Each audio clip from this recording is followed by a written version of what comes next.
In a nutshell, how buffer overflow attacks work is they exploit flaws in code, bad coding, specifically bad buffer handling and bad input handling and bad networking can allow certain types of code to fill up a buffer, fill up a space in memory, fill up a part of a computer that can't handle that much data, sending way too much data to a specific point on the computer or in a process that can't handle it.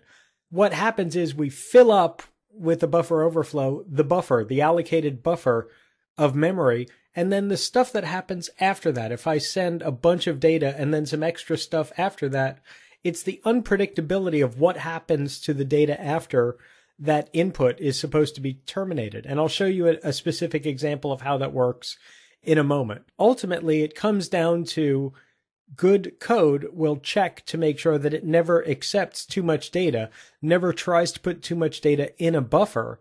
Therefore, a buffer overflow would never occur and is not vulnerable to either an attack or a failure. Here's a really basic version of buffer overflow as code.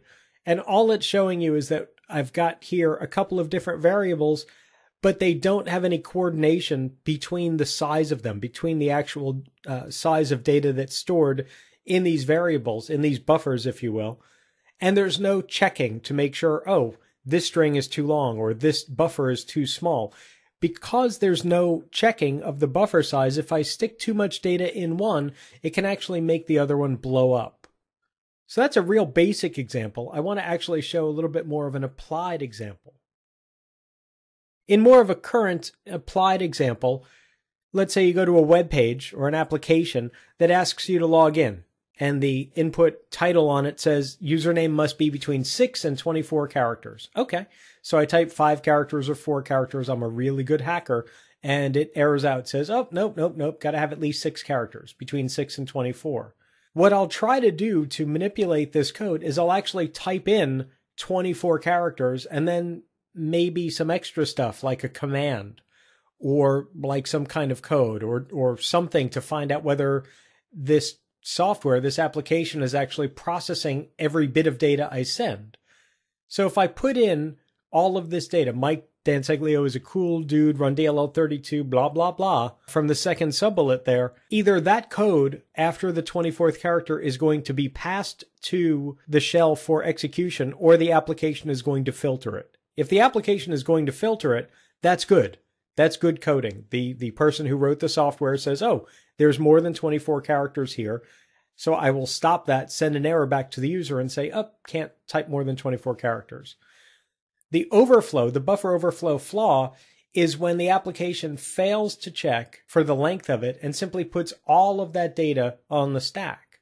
The application might read the first 24 characters and then the 25th and subsequent characters are still floating around there somewhere.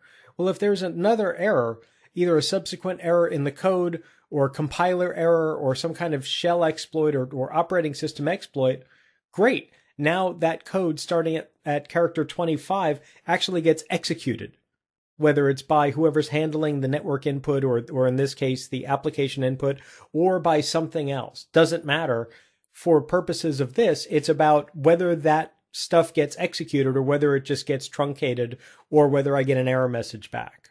And this might seem pretty simple. You would think that any application that wants to check for username or that accepts username of an arbitrary length is going to check to make sure it's the right number of characters, and it's also going to check to make sure that it never passes any data to anything else or puts any data on the stack or in its memory space that might be code or might be some nefarious stuff. But you'd be wrong.